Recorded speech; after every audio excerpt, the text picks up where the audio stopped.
السلام عليكم ورحمة الله وبركاته على أغلى عيلة في الدنيا.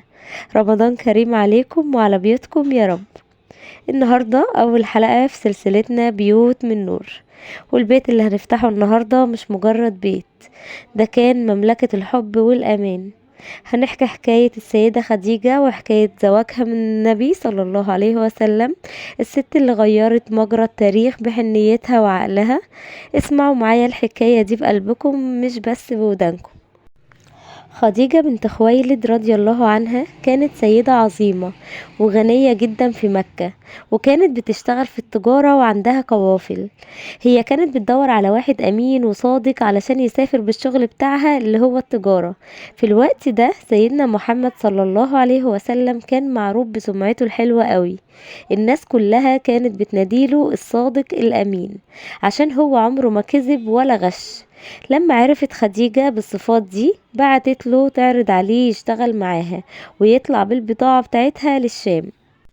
سيدنا محمد صلى الله عليه وسلم سافر بالشغل بتاعها، وكان معاه غلام خادم اسمه ميسرة. ده كان تبع السيدة خديجة علشان يراقب الشغل ويطمن على البضاعة. في الرحلة دي سيدنا محمد صلى الله عليه وسلم كان بيتعامل بمنتهى الأمانة والذكاء في التجارة، لدرجة انهم رجعوا بربح كبير جدا اكتر من اي رحلة فاتت. ميسرة الغلام لما رجع لخديجة رضي الله عنها وهو مبهور جدا من سيدنا محمد صلى الله عليه وسلم، حكى لها عن كرم أخلاقه وصدقه في البيع والشراء والبركة اللي شافها في التجارة. خديجة رضي الله عنها كانت سيدة عاقلة وبتشوف الناس بعينيها. لما سمعت الكلام ده وشافت البركة في الفلوس حست ان الراجل ده مش عادي. هي كانت أرملة وعفيفة، وناس كبار كتير من قريش طلبوها علشان يتجوزوها، وهي كانت بترفض. لكن لما شافت سيدنا محمد صلى الله عليه وسلم حست ان ده الإنسان المناسب. بعتت له صديقتها اللي اسمها نفيسة بنت منية عشان تتكلم معاه وتشوف رأيه ايه في موضوع الجواز. نفيسة راحت لسيدنا محمد صلى الله عليه وسلم وسألته: ايه اللي منعك تتجوز يا محمد؟ قال لها: معيش فلوس كفاية علشان افتح بيت. قالت له: طب لو واحدة عندها فلوس وعندها حسب ونسب وتقدر تعينك على الحياة توافق؟ هو سألها: مين دي؟ قالت له: خديجة بنت خويلد رضي الله عنها. سيدنا محمد صلى الله عليه وسلم فرح جدا ووافق على طول. سيدنا محمد صلى الله عليه وسلم حكى لعمه أبو طالب، وأبو طالب راح هو وأعمامه يطلبوا السيدة خديجة رسميا من أهلها. كان عمر سيدنا محمد صلى الله عليه وسلم وقتها 25 سنة، وكان عمر أمنا خديجة رضي الله عنها وقتها 40 سنة. وتم الجواز المبارك ده، وكانت أمنا خديجة أول زوجة للرسول صلى الله عليه وسلم، وأول من آمنت به لما نزل عليه الوحي. عاشوا مع بعض في سعادة ومحبة، ورزقهم ربنا بكل أولاده ما عدا إبراهيم. ودي كانت بداية الحياة الطاهرة لسيدنا محمد صلى الله عليه وسلم مع السيدة اللي كانت سند ودعم ليه طول عمرها، لدرجة إن الرسول صلى الله عليه وسلم فضل فاكرها وحبيبها حتى بعد وفاتها.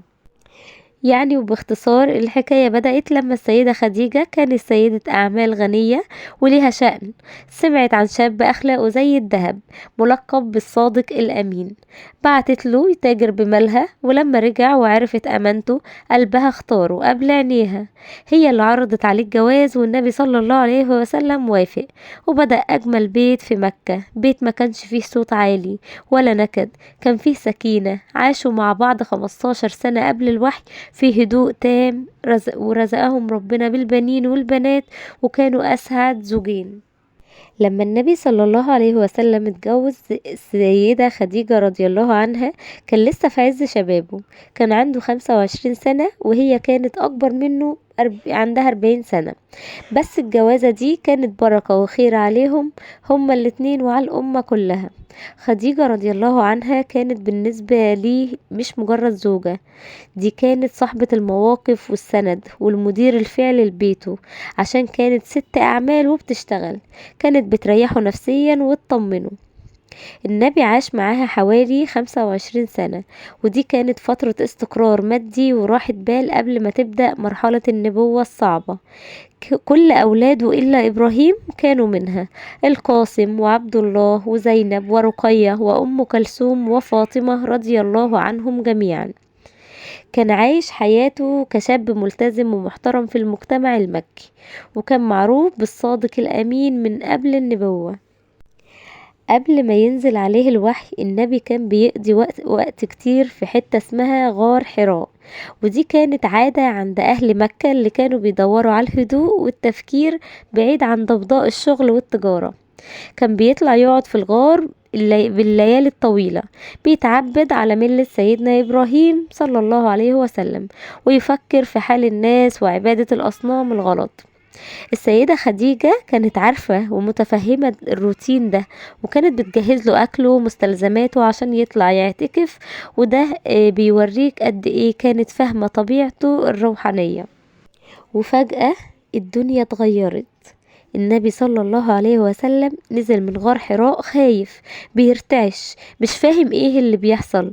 ما جريش على اصحابه ولا على اهله، جري على خديجة رضي الله عنها. دخل وهو بيقول: زملوني، دسروني. هنا بقى تظهر الست الأصيلة. السيدة خديجة ما صوتتش ولا قالت له في ايه ومين عمل فيك كده، حضنته وطمنته وقالت له الجملة اللي بتهز الجبال: كلا والله والله ما يخزيك الله أبدا، إنك لتصل الرحم وتصدق الحديث وتحمل الكل وتكسب المعدوم وتقر الضيف وتعين على نوائب الحق. هي دي الست اللي بتبني جوزها لما الدنيا بتكسره. السيدة خديجة اللي كانت بتنام على الحرير وبتلبس أغلى ثياب في مكة، ما سابتش النبي صلى الله عليه وسلم لما قريش حاصروهم في شعب أبو طالب. قعدت 3 سنين كاملة تاكل ورق الشجر والجلد الناشف، وهي كانت عندها 60 سنة. ملقحتش عليه بالكلام ولا قالت له انا ايه اللي رماني الرمية دي. كانت بتضحك في وشه علشان تهون عليه الجوع والتعب، لحد ما صحتها ضعفت جدا بسبب الحصار. وبعد الحصار بفترة قصيرة، الروح الطاهرة دي فرقت الدنيا. النبي صلى الله عليه وسلم حزن حزن ما يتوصفش، لدرجة ان السنة دي اتسمت عام الحزن. النبي نزل قبرها بنفسه وكان بيعيط على سنده اللي راح.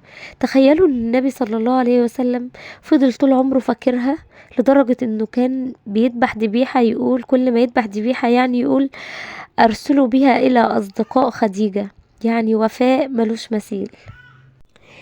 يا بنات، حكاية أمنا خديجة بتعلمنا إن الجمال بيدبل والمال بيروح، لكن المواقف هي اللي بتعيش.